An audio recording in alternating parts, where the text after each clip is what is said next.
మహిళల కోసం నిరంతరం పోరాడే సామాజిక కార్యకర్త, నోబెల్ గ్రహీత అయిన మొహముద్దీన్ నర్గీస్‌కు అక్కడి ప్రభుత్వం 7 ఏళ్ల జైలు శిక్ష విధించింది.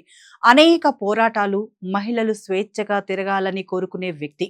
అనేకసార్లు జైలుకు వెళ్లినా తన పోరాటాన్ని మాత్రం ఆపలేదు. ప్రభుత్వ కఠిన నిర్బంధానికి, కొరడా దెబ్బలకు సైతం వెనకడుగు వేయలేదు. అలాంటి నర్గీస్‌కు మళ్లీ శిక్ష విధించింది ఇరాన్ ప్రభుత్వం. అయితే ఈమెకు అక్కడి ప్రభుత్వం ఎందుకు భయపడుతోంది? ఆమె ఒక్కసారి ఉద్యమ పోరాటాన్ని సడలిపితే ఖమేనీ ప్రభుత్వం ఎందుకు వణికిపోతోంది? నర్గిస్ చేసే పోరాటం ఏంటి? ఆమెకు నోబెల్ బహుమతి ఎలా వచ్చింది అనే విషయాలను ఇప్పుడు తెలుసుకుందాం.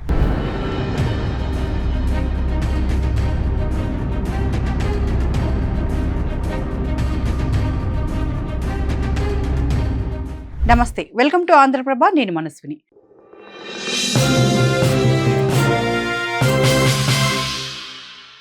తాజాగా నర్గీస్‌కు ఇరాన్‌లోని న్యాయస్థానం 7.5 ఏళ్ల జైలు శిక్ష విధించింది. దీంతో పాటు దేశం విడిచి వెళ్లకుండా 2 ఏళ్ల పాటు నిషేధం విధించినట్లు ఆమె న్యాయవాది వెల్లడించారు. ప్రభుత్వానికి వ్యతిరేకంగా నిరాహార దీక్ష ప్రారంభించిన నేపథ్యంలో ఈ నిర్ణయం వెలువడింది. ప్రభుత్వానికి వ్యతిరేకంగా ఫిబ్రవరి 2 నుంచి నర్గీస్ నిరాహార దీక్ష చేస్తున్నట్లు ఆమె మద్దతుదారులు వెల్లడించారు. ప్రజలను రెచ్చగొట్టినందుకు 6 ఏళ్లు, ప్రభుత్వంపై వ్యతిరేక ప్రచారం చేసినందుకు మరో ఏడాదిన్నర శిక్ష పడినట్లు ఆమె న్యాయవాది ముస్తఫా నీలీ వెల్లడించారు.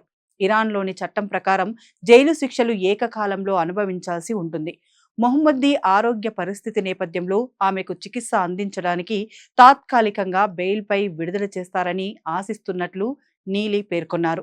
ఈ తీర్పు ఇంకా తుది నిర్ణయం కాదని, దీనిపై అపీల్ చేసే అవకాశం ఉందని ఆయన వెల్లడించారు. ఇరాన్లో మహిళలపై అణిచివేతకు వ్యతిరేకంగా పోరాడిన జర్నలిస్ట్, ఉద్యమకారిణి 53 ఏళ్ల నర్గీస్ మొహమ్మదీ మహిళల హక్కుల కోసం పోరాడినందుకు ఇప్పటికీ 13 సార్లు అరెస్ట్ అయ్యారు. ఆమెకు 31 సంవత్సరాల జైలు శిక్ష, 154 కొరడా దెబ్బలు సైతం అక్కడి ప్రభుత్వం విధించింది. ఇరాన్లో ప్రభుత్వానికి వ్యతిరేకంగా గళం విప్పినందుకు ఆమెను పలుమార్లు అరెస్ట్ చేశారు. ఫిజిక్స్ చదివిన నర్గీస్ మొదట్లో ఇంజనీర్గా కెరీర్ను ప్రారంభించారు. ఆ తర్వాత వార్తాపత్రికలకు రాయడం ప్రారంభించారు. క్రమంగా స్త్రీల హక్కుల కోసం రాయడం, ప్రభుత్వాన్ని ప్రశ్నించడం మొదలుపెట్టారు. ఇది 1990ల నుంచి ప్రారంభం కాగా 2011లో తొలిసారి అరెస్ట్ అయ్యారు. కానీ ఆమె ఎక్కడా ఆగలేదు, భయపడలేదు. 2 ఏళ్ల జైలు శిక్ష తర్వాత బెయిల్ పొంది 2015లో మళ్లీ జైలుకు వెళ్లారు. 2023లో నోబెల్ శాంతి బహుమతి పొందిన షిరీన్ ఎబాడీ స్థాపించిన ప్రభుత్వేతర సంస్థ different of human rights centre కు నర్గీస్ డిప్యూటీ హెడ్ గా పనిచేశారు. ఇరాన్ తన మహిళా వ్యతిరేక విధానాల కారణంగా ప్రపంచవ్యాప్తంగా అపఖ్యాతి పాలైంది. మహిళలపై బలవంతంగా హిజాబ్ విధించడమైనా, వయసులోనే బాలికల వివాహం కోసం ఆదేశాలు జారీ చేయడం వంటివన్నీ చూస్తే ఆ దేశంలో మహిళలపై ఎంత ఇబ్బందికర పరిస్థితులున్నాయో అర్థం చేసుకోవచ్చు. ఇరాన్లో చాలా కాలంగా మహిళల హక్కుల గొంతు వినిపిస్తోంది. కానీ ఆ గొంతు వినడానికి బదులుగా అక్కడి ప్రభుత్వం తన చెవులు, కళ్ళు మూసుకుంది. గతేడాది 3 అమ్మాయిలు రీల్స్ చేయడంతో వారందరినీ అరెస్ట్ చేశారు. అరెస్టుకు చెప్పిన కారణం వస్త్రధారణ. ఇరాన్ నైతిక పోలీసులు ఈ అమ్మాయిల దుస్తులు అసభ్యకరంగా ఉన్నాయని ప్రకటించారు. అరెస్టు తర్వాత ఈ 2 బాలికల ఇన్స్టాగ్రామ్ ఖాతాలు కూడా క్లోజ్ అయ్యాయి.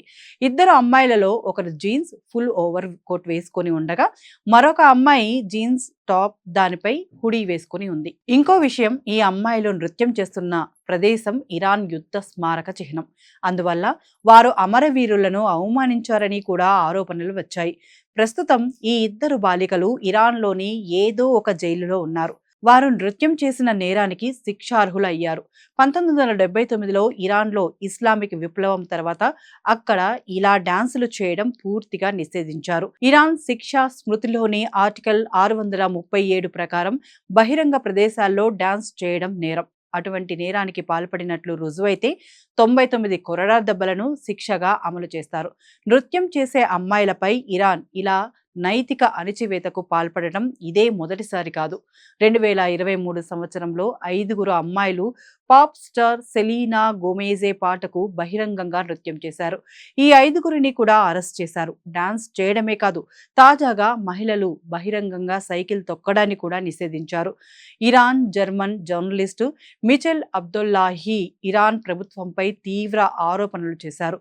ఇరాన్ ప్రభుత్వంపై నిరసన చేసిన మహిళలపై జైళ్లలో అత్యాచారాలు చేస్తున్నారని, వారిని అంగవైకల్యానికి గురి చేస్తున్నారని తెలిపారు. అంతేకాకుండా సిగరెట్లతో కాల్చుతూ చిత్రవదలు చేస్తున్నారని పేర్కొన్నారు. మహిళలు గర్భం దాల్చితే వాటిని తొలగిస్తున్నారని పేర్కొన్నారు. వారు పెడుతున్న హింసల్ని తట్టుకోలేక మరణిస్తే వారి మృతదేహాలను ఎవరికీ తెలియకుండా కాల్చివేస్తున్నారని తెలిపారు. జైళ్లలో హింస జరుగుతున్న సంగతి ఎవరికీ తెలియకుండా ఉండడానికే ఈ విధంగా చేస్తున్నారని జర్నలిస్ట్ పేర్కొన్నారు. అక్కడ శిక్షలు ఎంత దారుణంగా ఉంటాయంటే, ఉరిశిక్ష పడ్డ ఓ మహిళకు ఆమె కూతురితోనే కుర్చీ తన్నించి తల్లికి ఉరి వేసిన ఘటనలు సైతం ఉన్నాయి. 2022లో మహా అమీనీ అనే మహిళను ఐఆర్టీసీ గార్డ్స్ ఎంత కర్కశంగా చంపారన్నది చూస్తే మరింతగా అక్కడి పరిస్థితులు అర్థమవుతాయి. హిజాబ్ ధరించనందుకు మహా అమీని అదుపులోకి తీసుకున్న పోలీసులు శవంగా ఆమెను కుటుంబ సభ్యులకు అప్పగించారు. మహా అమీని అనే యువతి తన కుటుంబంతో టెహ్రాన్ ట్రిప్కు వెళ్ళింది. అయితే ఆమె హిజాబ్ సరిగ్గా ధరించకపోవడంతో అక్కడే రోడ్డుపై ఆమెను పోలీసులు చితకబాదారు. రోడ్డుపై కాలితో తొక్కిపెట్టారు. ఆ తర్వాత పోలీసులు ఆమెను అరెస్ట్ చేశారు. బహిరంగ ప్రదేశాల్లో పాటించాల్సిన డ్రెస్ కోడ్ను ఉల్లంఘించిందంటూ అదుపులోకి తీసుకుని స్టేషన్కు తరలించారు. అయితే ఆ తర్వాత ఏం జరిగిందో తెలియదు కానీ ఆమెను హఠాత్తుగా ఆసుపత్రిలో చేర్పించారు పోలీసులు. అమీనీ కోమాలోకి వెళ్ళిందని ప్రకటించిన తర్వాత ఆమె కన్ను మూసినట్లు ప్రకటించారు. అమీనీ మృతిపై పోలీసులు అనుమానాస్పద ప్రకటన చేయకపోవడంతో ఆమె కుటుంబ సభ్యులు అభ్యంతరాలు వ్యక్తం చేశారు. అప్పుడే ఈ ఘటనకు వ్యతిరేకంగా వందల మంది ప్రజలు ఆందోళనకు దిగారు. ఈ ఘటన అప్పట్లో పెద్ద దుమారానికి దారితీసి హిజాబ్ వ్యతిరేక ఉద్యమం జరిగేలా చేసింది. అయినా కూడా ఖమేనీ ప్రభుత్వం ఈ నిరసనలను అత్యంత కర్కశంగా అణిచివేసింది. మొత్తంగా చూసుకుంటే మహిళలపై అక్కడ జరుగుతున్న దాడులను వ్యతిరేకిస్తూ అనేక సార్లు మహిళామణులు వీటికి వ్యతిరేకంగా పోరాటాలు చేశారు. అలాగే నర్గిస్ కూడా పోరాటం చేసింది. తాజాగా ఆ దేశంలో ఇస్లామిక్ పాలనను వ్యతిరేకిస్తూ చేసిన నిరాహార దీక్ష వల్ల 7.5 ఏళ్ల జైలు శిక్ష విధించారు. దీంతో మళ్ళీ ఆమె జైలుకు వెళ్లాల్సిన పరిస్థితి ఏర్పడింది. మరి ఈ పరిస్థితుల్లో మార్పులు ఎప్పుడు వస్తాయో, ఇస్లామిక్ పాలన అంతమై ప్రజాపాలన ఎప్పుడు వస్తుందన్నది తెలియాలంటే వేచి చూడాల్సిందే.